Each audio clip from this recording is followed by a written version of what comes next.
Hey y'all, happy Saturday. So, what you hear in the background is Malte Martin. I think that's how you pronounce it. It's on YouTube. I love listening to these to meditate to have in the background. But he plays a handpan, which sounds so good to me. And this one in particular is called Growth. It's 777 hertz. And I had this playing. My dad just left a little bit ago, but while we were having a conversation, just because, hi, happy Saturday, I'm just in a space of growth. And so I don't mean for this to be long, and I'm going to save it, but one thing that I'm learning is one next month, which is crazy to me, but one thing I'm learning is saying what I feel. It said it paused. I don't know. But anyway, it sounds so simple, right? Saying how you feel. It sounds like no brainer. But at the same time, growing up for me, there were so many ways that I felt stifled. There were so many ways I felt fluid and all those things, but there are so many ways I felt stifled, especially when it came to my emotions, where I would just keep them to myself a lot of the time. How I felt, if my feelings were hurt, if, whatever. There is so much I kept inside and I didn't share.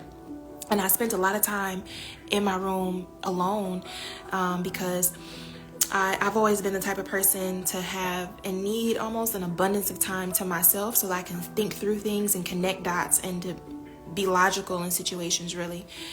Because just giving into all of my emotions, it's like I didn't really have space for that. So being logical was how I was able to move through things. And I realized that while that was a survival tactic that got me through certain things, I realized at now being about to be 31 next month, there's certain ways that I've been that are self-sabotaging and sabotaging of certain relationships.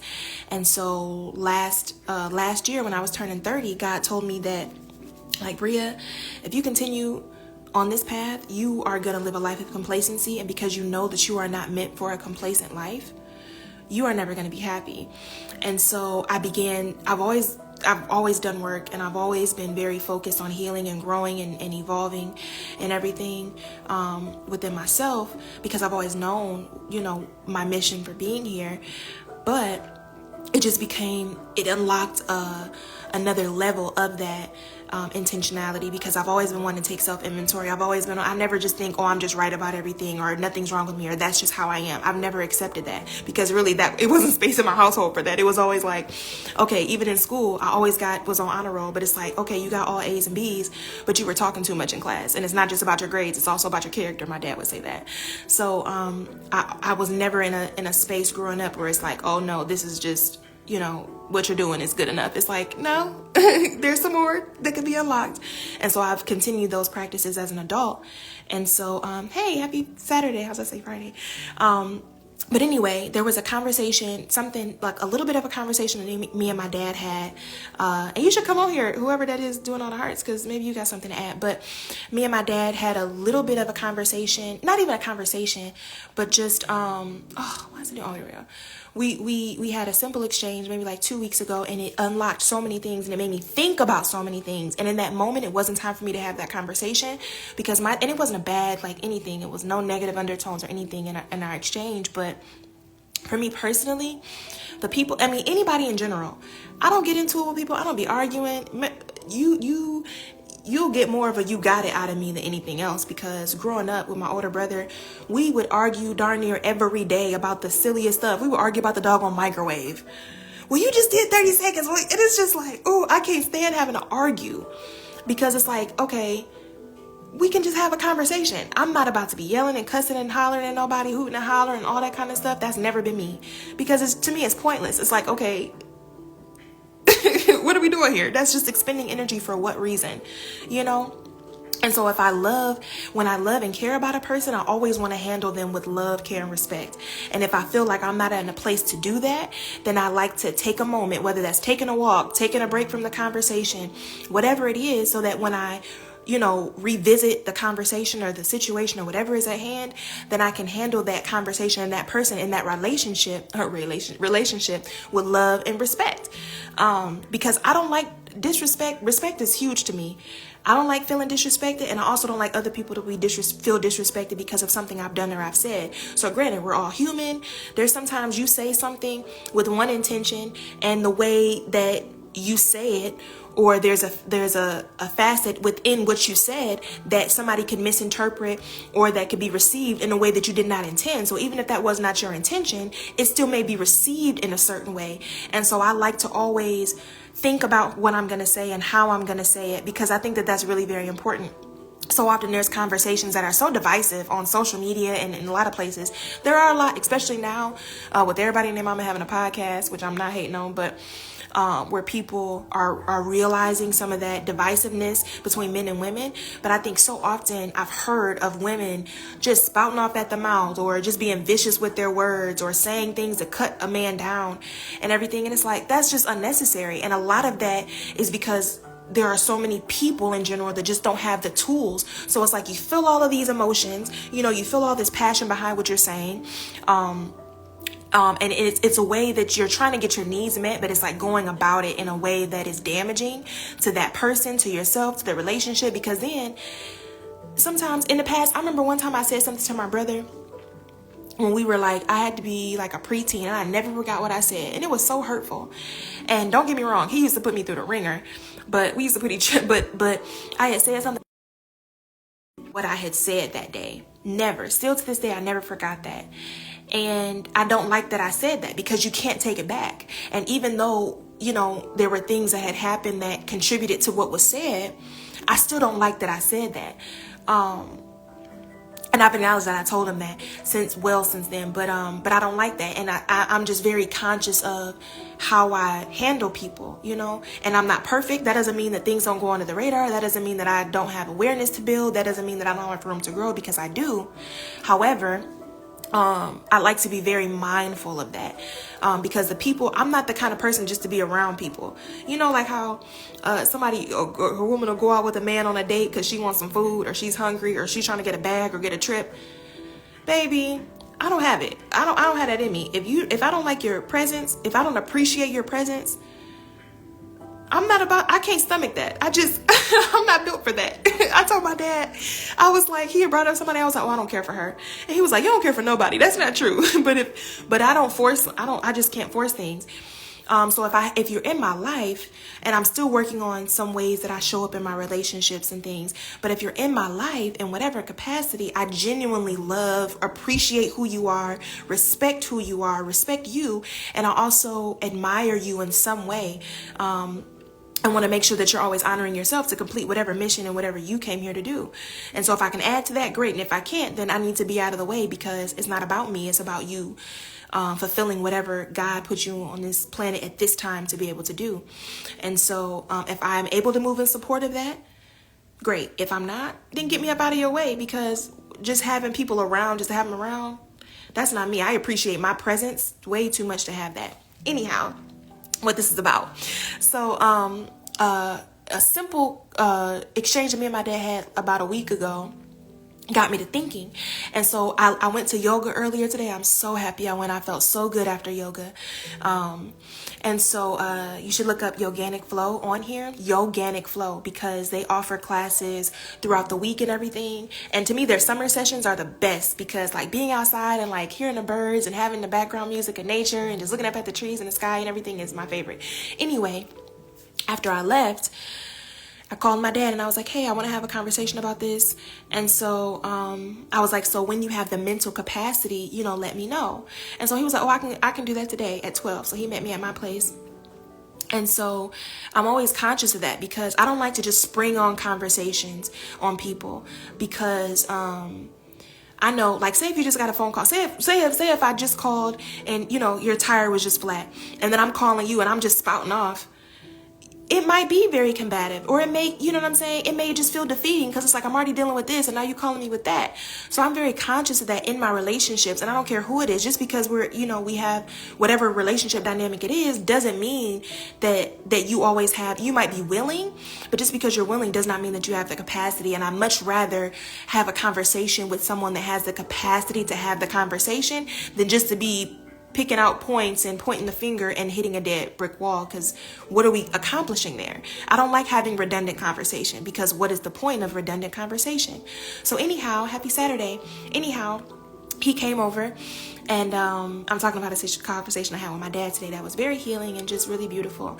And I told him, I said, Dad, I said, I realize that I've been unfair to myself, to you, and to our relationship. My dad, my parents, both of them are some of my favorite people in the world, because they're both such genuine, good-hearted, just kind-hearted, thoughtful, considerate, helpful people. And I appreciate the fact that God allowed me to be their daughter and them to be my parent in this lifetime.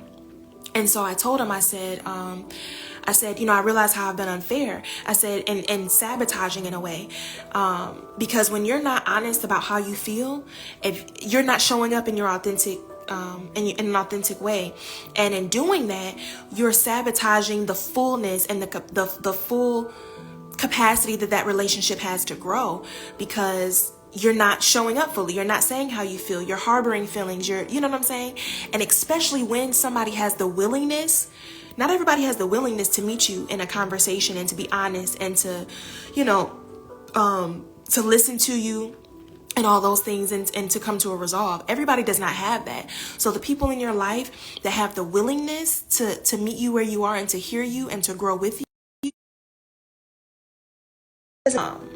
and being malicious, but it's like sometimes people just need to know, because say if you just I remember one of my babies, she had diabetes, and she had a thing, I don't even know what to call it, but like this apparatus but this thing on her arm that like checked her sugar and her levels and everything. And so one time I gave her a hug, and when I hugged her, you know, I hurt her arm a little bit by pressing on the thing on her arm, on the outside of her arm.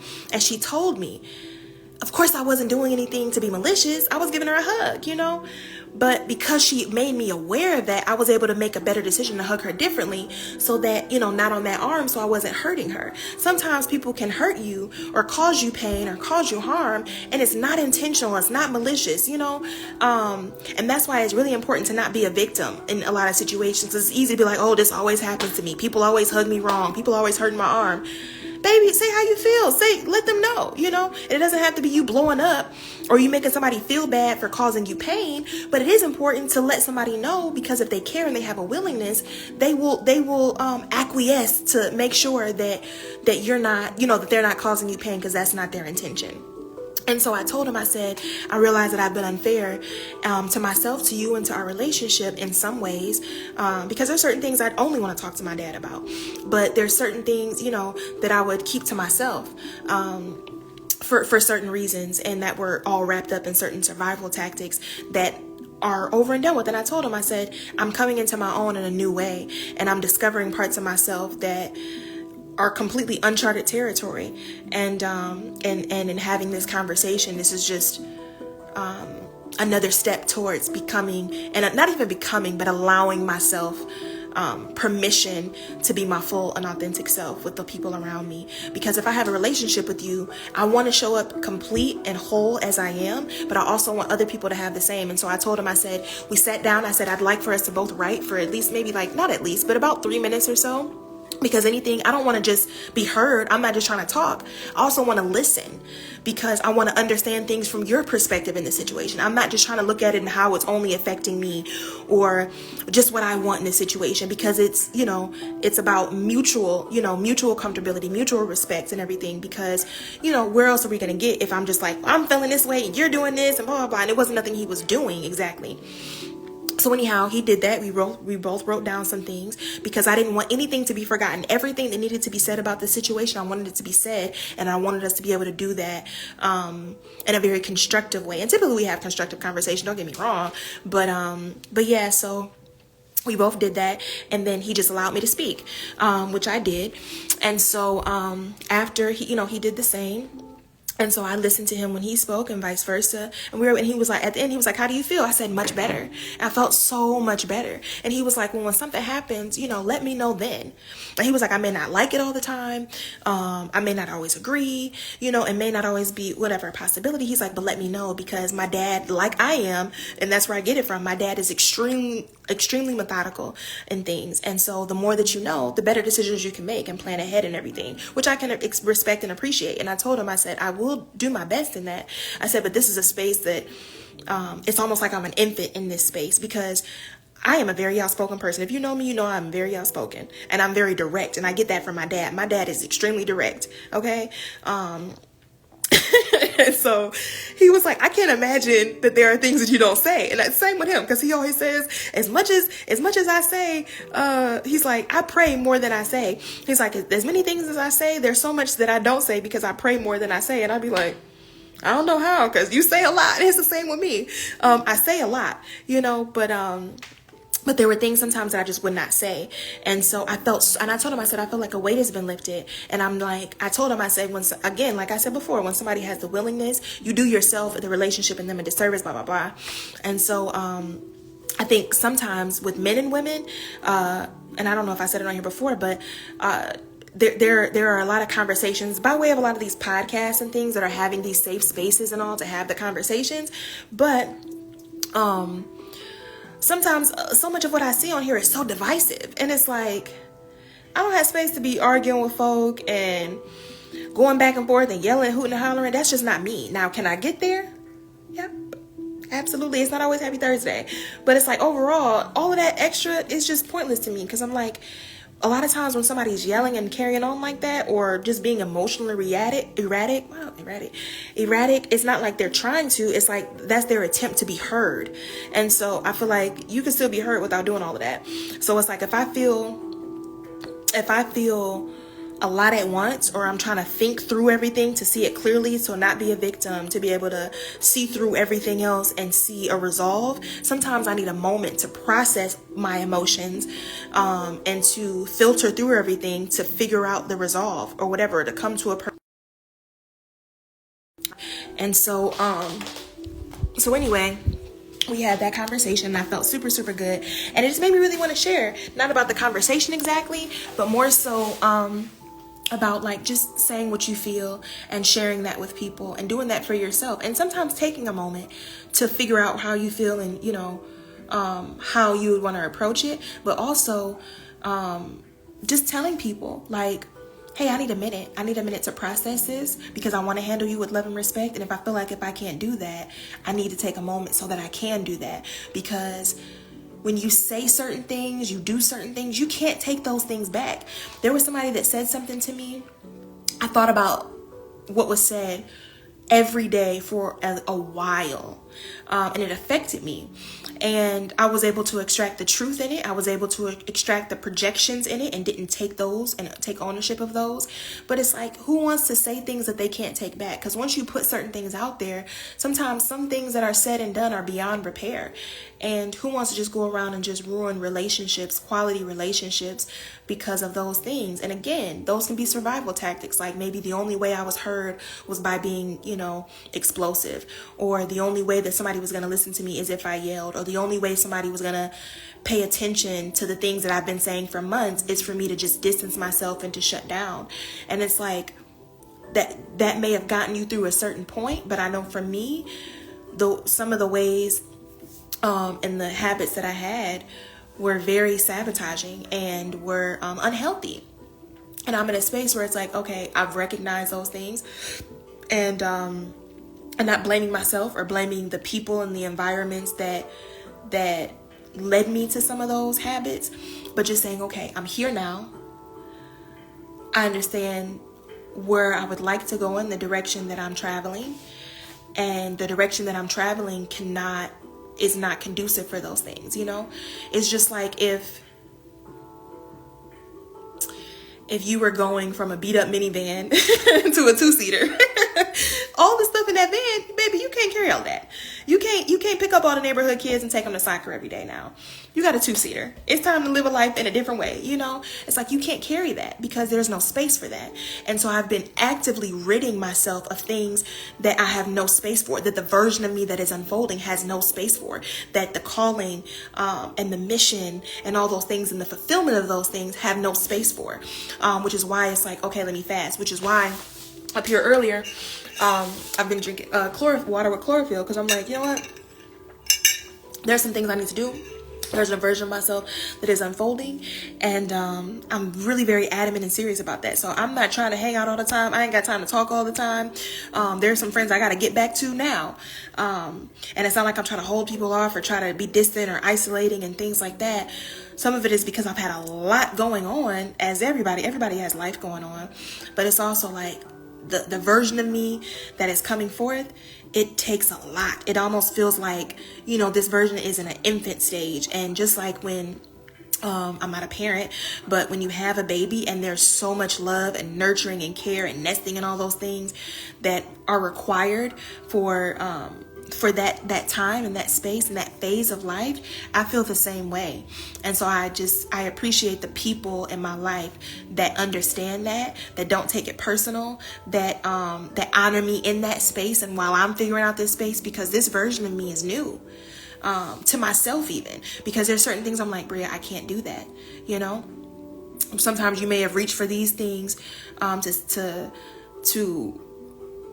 to distract yourself from something else or whatever it may be, from small things, to big things. But it's like, we got to clear those things up. So long story long, I said all that to say how you feel. Now, not everybody deserves your truth. Not everybody deserves your vulnerability and your honesty. Not everybody deserves certain conversations, because some people can't. I won't even say they don't deserve it, but some people aren't in a space to have certain conversations. Some people, you're going to talk to a brick wall, because it's like, you're not in a space to be anything outside of a victim, to be like, oh, well, no, you did this or you blah, blah, blah. And it's like, sometimes you got to acknowledge that.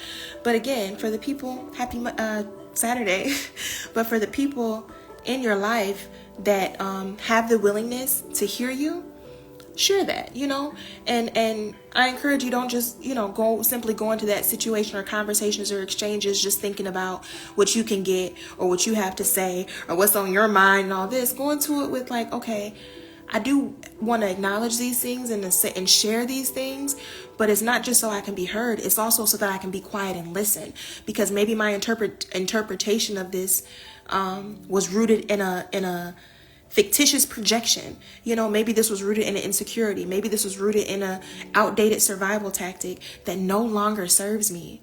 And so if say what you got to say how you feel.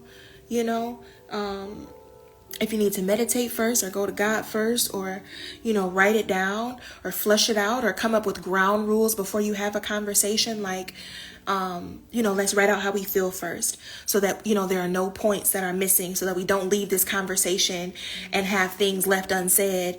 And then a week later, you going off, or you're being passive aggressive in saying something because you didn't get this off your chest. And now you're being passive aggressive, or a week later you think of something, or days later you think of something that you didn't say, because maybe you were holding back or whatever it is, you didn't say it. And now you want to bring it up, but you don't know how, because it's like, well, I don't want to be petty, and we already talked about this, and baby, take a moment, be intentional, set ground rules, like, hey, whether it's a talking piece, like whoever has this is the only one that's speaking, if you're practicing, or if that person is like cut you off a lot or something, go into it already knowing those things. Like, okay, typically when we have conversations, I'm getting cut off, and I don't want that to happen, but I also want them to feel like they're being heard. So let me write these things down. Let's have a talking piece. Let's set a timer where it's like, okay, hey, happy birthday, happy belated birthday. But yeah, and so I'm just really, I was talking about a conversation I had with my dad today. That was just a really beautiful conversation. And so, the people in your life that have a willingness to meet you where you are and to show up for you, have those conversations, because sometimes I would feel like, it's going to be so uncomfortable, or I don't want it to be, I don't want what I have to say to be misconstrued, or I don't want it to blow up into something else, and I'm doing all this stuff, weighing myself down, overthinking it. And it's like, baby, just have that conversation. Say what you need to say. Certain people, it's like, okay, you don't have the capacity for an honest conversation, cool. But the ones that do and have a heart and have a willingness for it, have that conversation, because there's so much more that can be achieved within having that conversation than just keeping it to yourself and carrying a weight that does not belong to you, nor to them, nor to the relationship, because it's like you don't even give yourself an opportunity for that relationship to thrive in the way that maybe it could if you were to have that conversation. So anyway, once again, long story long. But yoga was amazing. I'm about to get myself together to go to the gym and probably do my hair later, because my hair definitely needs to be done now after sweating and stuff. But I'm gonna do that